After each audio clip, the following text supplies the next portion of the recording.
튀기라지 마.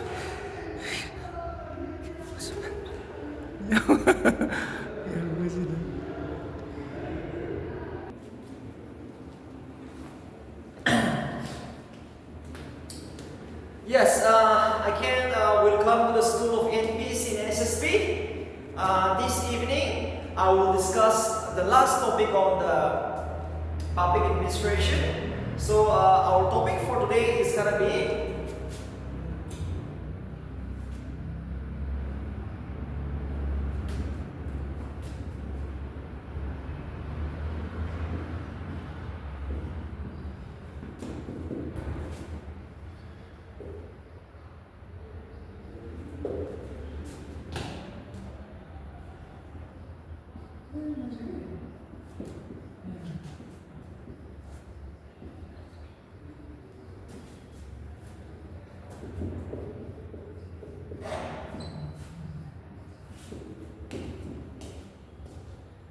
Central Administrative Tribunal and Right to Information Act 2005. These are very important topics. So,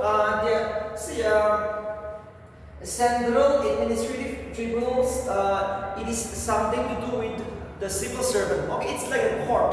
It's like a high court, Supreme Court, Indian court, right? So, Central Administrative Tribunals, it's a court where, just like an IAS officer, if he has been suspended or if he has been terminated from office, or might be he's facing some kind of legal issues connected with the service and all. So this court will settle the issue for the civil servant. Okay, so this we will discuss the first topic, and second is the most important, the Right to Information Act 2005. The Parliament of India has passed an act known as Right to Information Act 2005.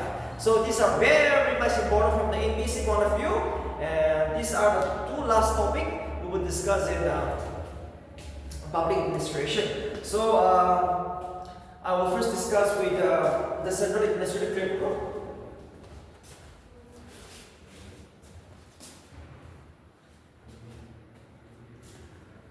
See, when I say Central Administrative Tribunal, it is a court. It is like a court for the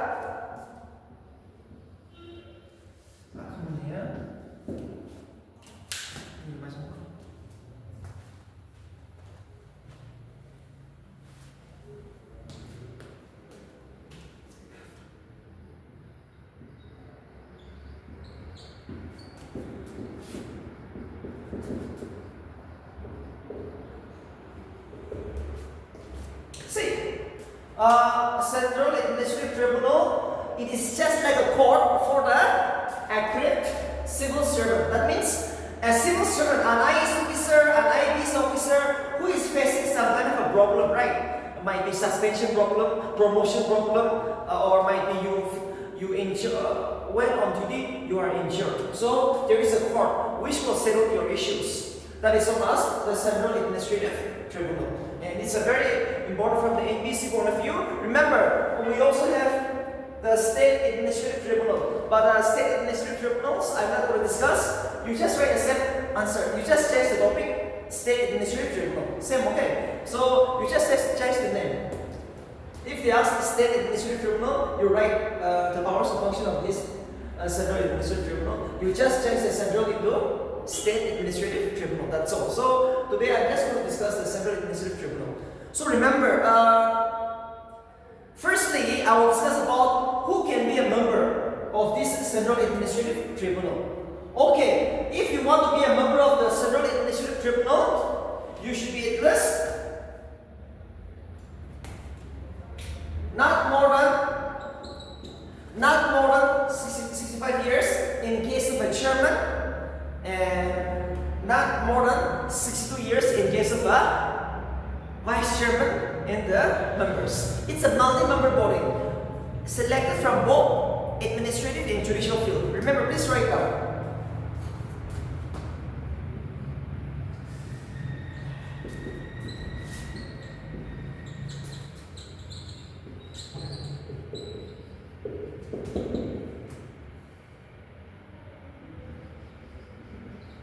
Okay, remember, this central administrative tribunals consists of half is from the judicial background, might be a judge of a high court, judge of a Supreme Court, and the other from the administrative background. That means you might be an IAS officer, you can be a member of the Central Administrative Tribunal, and they are all appointed by the President of India, and they will serve till 65 years in case of the chairman and 62 years in case of members. So please write down. I'll just give you one point here.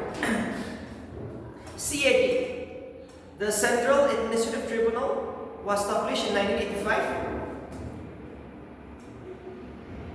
Its objective is to provide speedy and inexpensive justice to the aggrieved civil servant. I'm repeating once more. Its objective is to provide speedy and inexpensive justice to the aggrieved civil servant.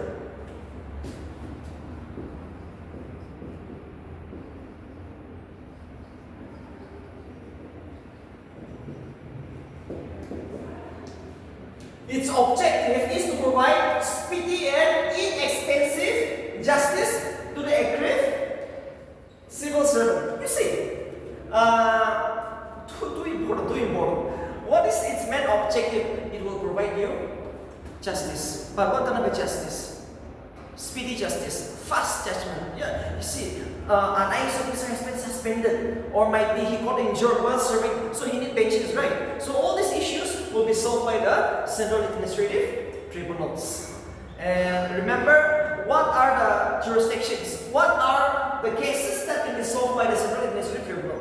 Or see, what are the types of services where the Central Administrative Tribunal can solve your problem? So please write it down.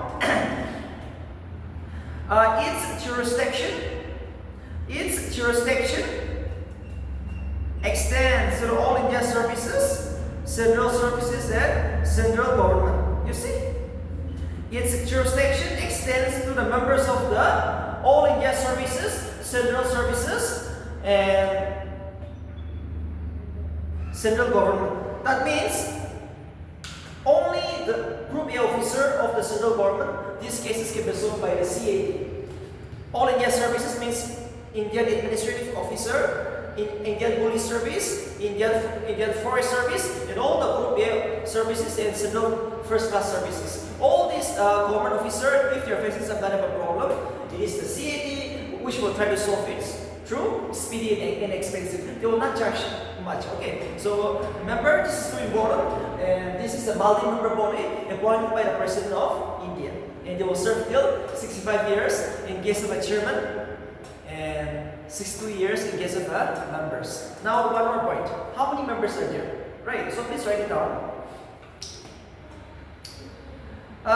It consists of one chairman, 16 vice chairman.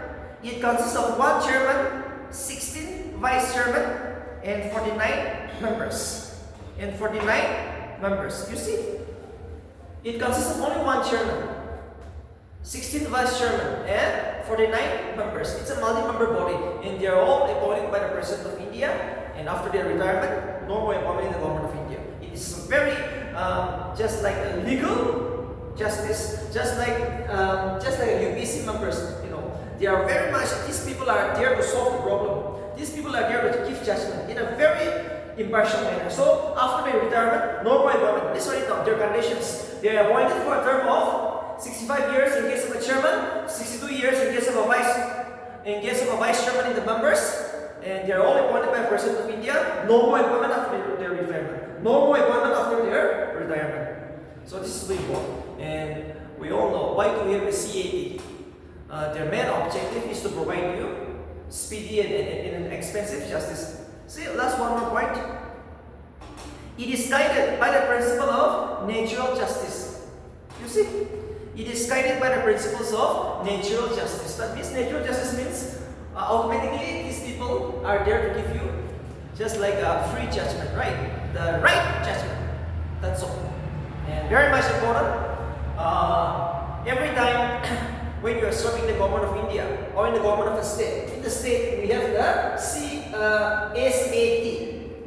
State Administrative Tribunal appointed by the President of India. Same, consists of one chairman, 16 vice chairman, and 49 members, and remember their job is to provide justice to the aggrieved civil servant. That means aggrieved means a person who is facing some kind of a problem. What kind of a problem? Might be promotion has been held, suspension, termination, might be you got injured, you need pensions and all. So all these cases in the state, EAC, yes, an inspector can approach the SAT, State Administrative Tribunal, anytime if you are facing. So remember, now you are going to crack NPSC next year, right? Many of you will crack the NPSC, you are all preparing for the mains. Sometimes you might not get the promotion at the right time. You can approach the SAT, the State Administrative Tribunal. Anytime they are there to help you. Sometimes you are suspended. Okay, approach this court because you need fast judgment, right? You need very much inexpensive and you need speedy justice. That is why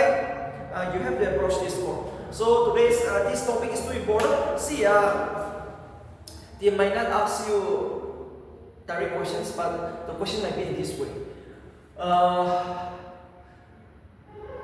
Some of the problems faced by a civil servant, one is getting lost in democracy like India or in a state like Nagaland. So these are there. Some your salary needs to be increased, your promotion has to be the right time, your transfer. See, every time if you're transferred, no, you don't have to be transferred every time. Yes, and last is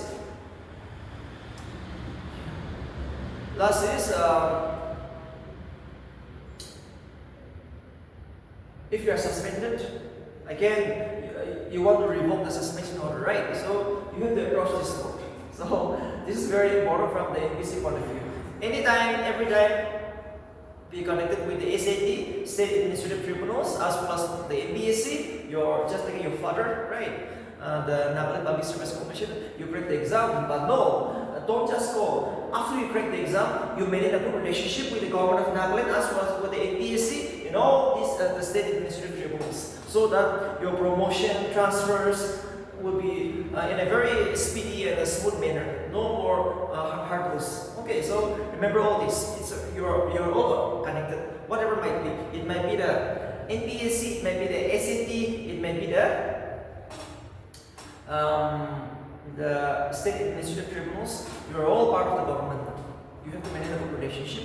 So with this is a small topic, but which I feel like too important. So remember all this.